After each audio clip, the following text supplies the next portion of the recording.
The most popular videos I have on my channel is about how much my Cayman costs me each year. Well, in today's video, I thought I'd add them all together and give you a full total of everything I've spent on my little Cayman 987.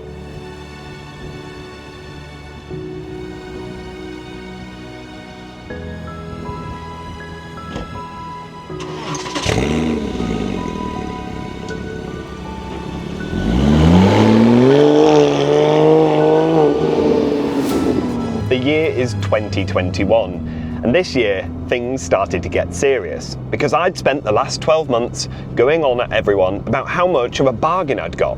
14 grand for this! It seemed amazing, too good to be true. Turned out it was, because not long after ownership, the car had bore score symptoms, and those symptoms resulted in the whole engine needing to be rebuilt. And that cost in 2021 was £10,074. Yep, that's right, just over £10,000 to rebuild the engine on a car I'd spent 14 grand buying. Shocking. After that, driving it around, enjoying the car, finally working properly, it didn't really have the grip it needed. So I had to go out and get a set of tyres. The tyres that were on this car were extremely old, they were dried up and not really up to scratch anymore. £800 later, I'd got a new set of tyres. Adding on the insurance of around £600 and the road tax of £600, it was an expensive year, was 2021. And it really gave me a reality check that I needed, because owning one of these cars is not for the faint-hearted. The total for that year was £12,108.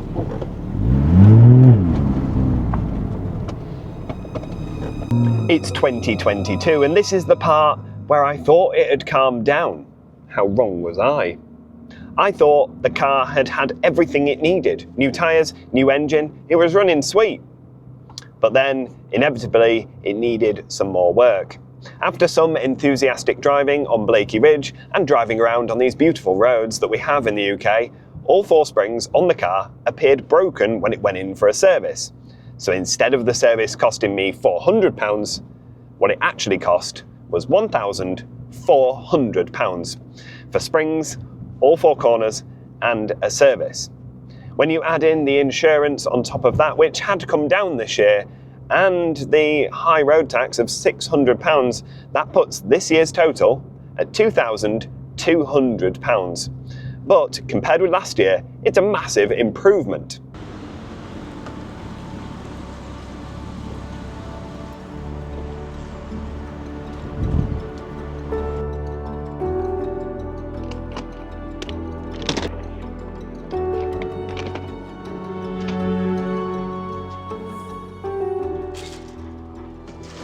And pretty much like Christmas shopping, when you think the spending is over, it's only just getting started, because what happened in 2023 made me nearly want to get rid of the Cayman.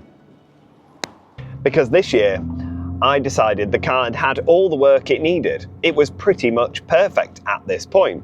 So I decided to treat it to an exhaust. That's right, an exhaust. I got the Top Gear switchable exhaust at the cost of £1,200. And while I admit that this isn't a necessary cost, it's something I feel you need to do to the car to get the most enjoyment out of it. And my God, it makes a difference. Unfortunately, this wasn't the only expense of the year. And despite treating the car to this wonderful exhaust, the car decided to throw one more curveball at me towards the back end of 2023. And that was the infamous coolant crossover pipes. That's right. If you've heard of coolant crossover pipes on these cars, you'll know they fail, they leak all of your coolant out, and eventually you have a breakdown. Luckily, we caught them in time. The downside is it's a very expensive job. In fact, changing all of the coolant crossover pipes on this car cost £1,400. £1,400 for some coolant leaking out. That was just on top of the fact they put the road tax up this year. So now road tax was up to £710. My insurance maintained at £400, and the car now needed a major service at the cost of £600. This year was one of the most expensive years I'd ever had. and it really made me question whether I should even keep this car or not.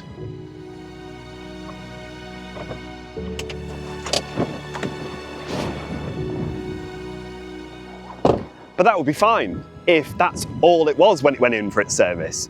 An oil and filter change, some spark plugs, but it wasn't. The car had not finished with me yet, and unfortunately they noticed that the front disc brakes and the rear disc brakes were both shot and they needed replacing at the cost of £800.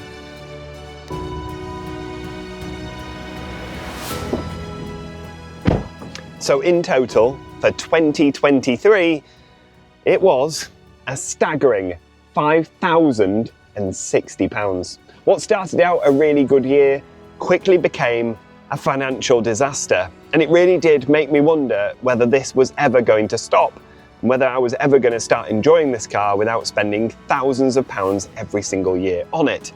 And with the increase in road tax, it makes owning one of these even more expensive. The government seem hell-bent on stopping you driving things like this, and the road tax has gone up more since then. But doesn't mean to say that I don't enjoy the car. And all the money I've spent on it throughout these years has been worth it, in my opinion, because now it's working perfectly. But we still have 2 more years to go, 2 more chances for this car to change my mind and make me want to put it on Auto Trader. I'd like to say that 2024 was a lot easier for me, and I can't say that at all. It was not. In fact, it was one of the worst years so far, because when you think with these cars you've got everything absolutely sorted, they throw a spanner in the works. And it did. A big one. It went into Sam Lander Porsche for a service, routine service, and he noticed the sump was leaking, the gearbox sump. This is a Tiptronic. The gearbox sump is just a small thing underneath the whole car. It was just completely rotten and needed replacing. And, well, including the service, a new tyre that it needed, and a few bits and bobs, that bill came to £1,700. 1,700. It went in for a service, came out £1,700 in. Not a great month at all, that wasn't, for the little Cayman. And throughout the year, bits and bobs just got added on. Things that I didn't need, like this head unit, £150. I put the car on a rolling road for £100. I got the geometry set up on it for the Nürburgring at £250, I think. Just these little bits that I didn't really need, but I sort of did need. Road tax now was over £700, and my insurance, thankfully, is still cheap because I'm very old indeed. So the total cost of 2024 in the Cayman, let's not beat around the bush, it was a big year. The total cost was £3,710. 3,700. I thought it was quite a good year, or it started out quite good. That massive bill at the end is the one that really came to bite me, but it's something that desperately needed doing, because without that, I'd have lost all of my gearbox oil and probably broken the car. So yes, £3,700. It was a big year, was 2024, which brings me neatly on to the next year. Thank you very much. Cheers.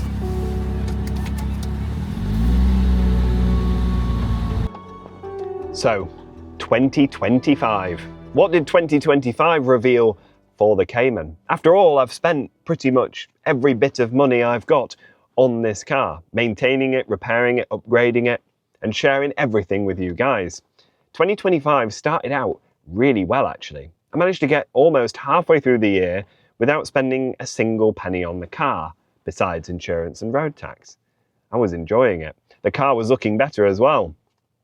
And I thought, maybe this year is the year when I start to make it look a little bit nicer. So in the summer, I took it to raw wheels and coatings, and I got the wheels refurbed, powder coated in matte chrome. And I think you'll agree, they look absolutely stunning. Well worth the £240 I spent doing it.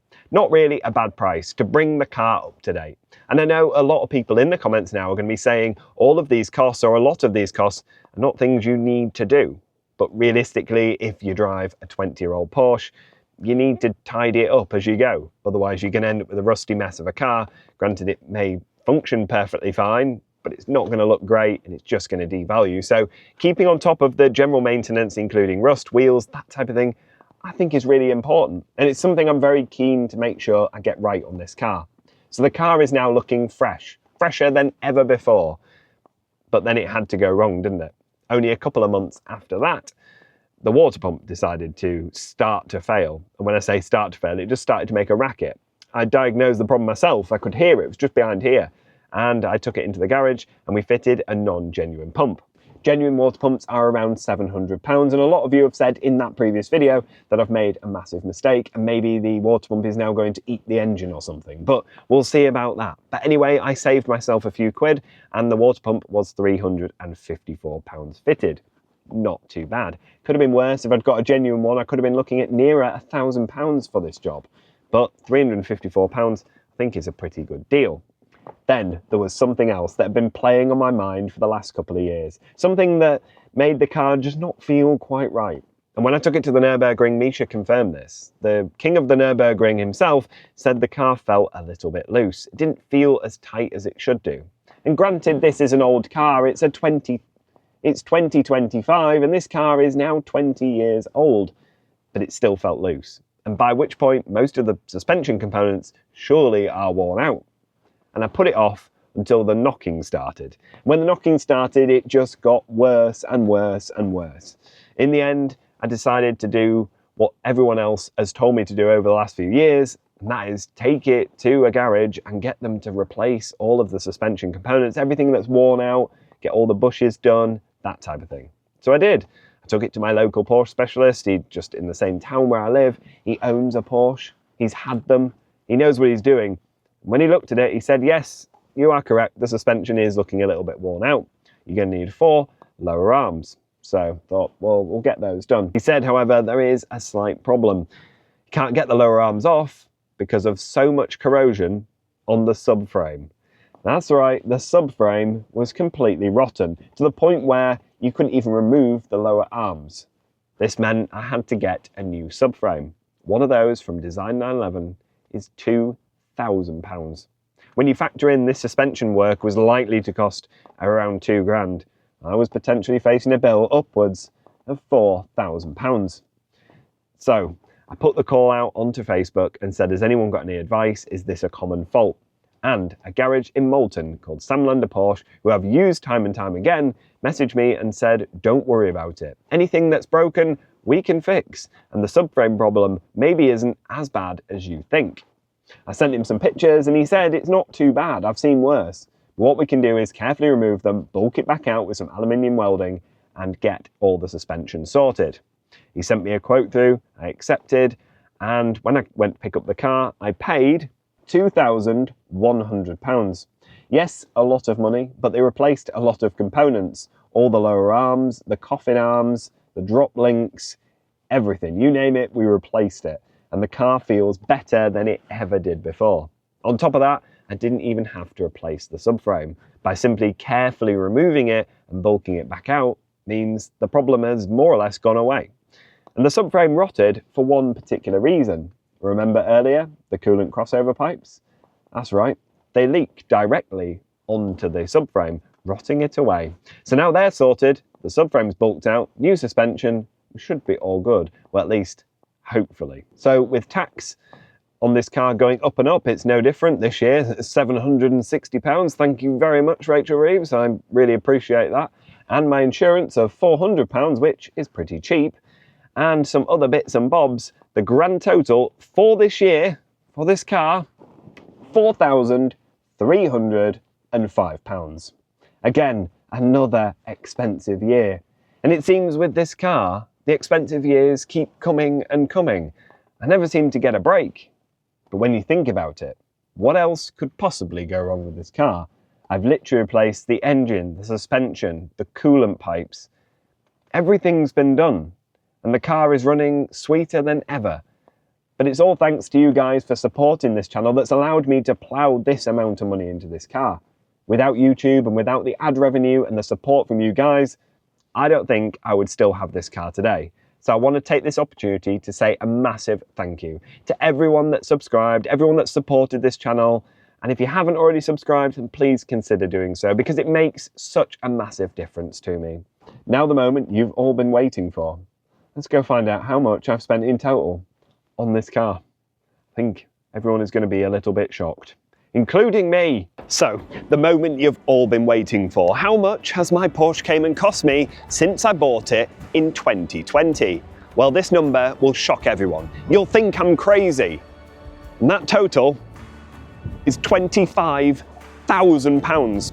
25 grand of running costs on this car. Yes, some of these things were not needed, such as the head unit, the exhaust, and putting it on a rolling road for no apparent reason.